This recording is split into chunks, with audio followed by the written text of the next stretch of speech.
fight isn't over. The fight is just beginning. You have the opportunity to show the world what you are really made of. You have an opportunity of a lifetime.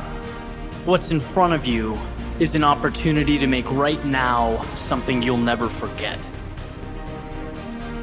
When you understand you have an opportunity, you play a little different. And every human has what it takes to get past whatever they're going through if they decide to. Push through it. Push through it. Tragedy and trials come to everybody. Only the strong survive. I got an opportunity. You got an opportunity. So here's the deal. When you have an opportunity, why would you give 80%? Why would you give 80%, 70%? Why wouldn't you always give 120%? You can't dictate if the ball gonna always go in. You can't dictate what kind of game you're gonna have. You can't dictate how your body is gonna respond to moving around. But you can dictate your what? You can dictate your good. You can dictate your, you can always give 120% effort. I need you to look at that sickness that's going on in your life right now, whatever it is. I want you to say, I can beat it. I can beat it. I will beat it. I must. I got a family to live for. I ain't through yet. My life ain't over yet. There's some things in life you don't need no degree for. You don't need no money for it.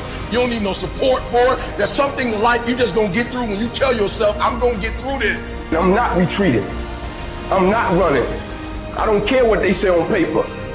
I don't care if you say we outnumbered. We live by this and we die by this. We don't retreat. We don't run. We gonna stand, we gonna live, and we gonna die by what we stand for, and everybody gonna know what we represent and what we're part of. If you would be willing to fight your way through this battle, fight your way through cancer, fight your way through that academic struggle, fight your way through divorce, fight your way through it. If you are willing to fight your way through that stinging career, fight your way through boxing, fight your way through football, I'm telling you, at the end of the fight is going to come victory. And every day I want you to wake up and not just go, I'm sweet like that. I want you to go, I'm not just going with skills. There's a one type of dude who feel like because he's gifted that it's just an automatic road for him. And let me tell y'all something. You are gifted, but you gotta humble yourself. You gotta understand that pride comes before a fall. You may get it, but right now what? Oh, I can't hear y'all. You may get it, but right now what? You don't have it.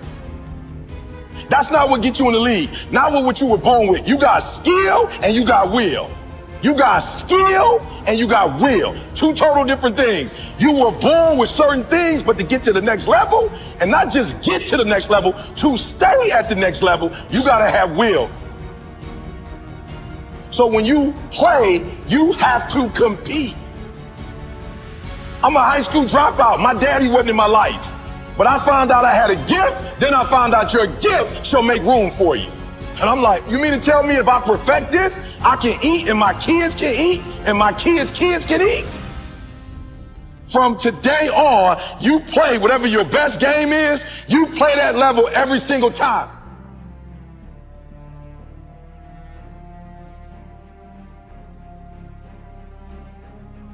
So some of you like me, I ain't have my daddy.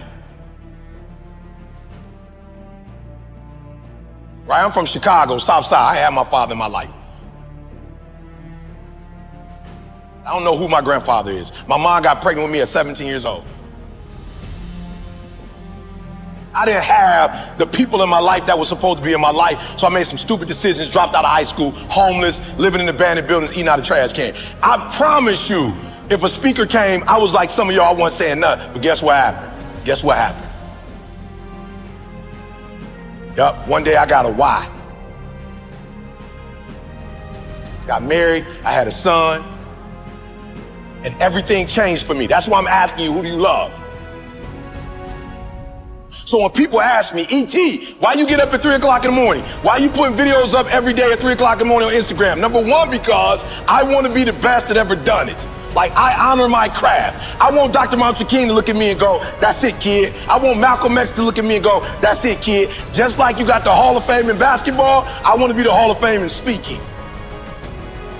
I want all the greats to look at me and go, that's it right there. Number one, I'm competing against everybody else in the world. I'm not mad at them, I'm not against them, but when you number one, you don't have to negotiate with your check.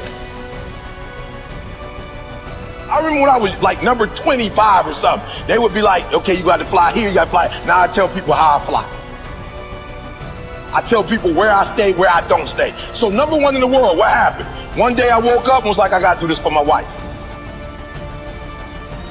Like, I don't know what happened, but she called me like, yo, E, I'm lost. I'm like, what you mean we lost? We live in Lansing. You can't be lost. She's like, I'm lost. I got a brain fog. Took her to the hospital, found out she had MS. Right now is about execution. It's about taking all those hours and turning them into the best version of yourself. Today is about being better than you ever dreamed you could be. These are the moments you live for.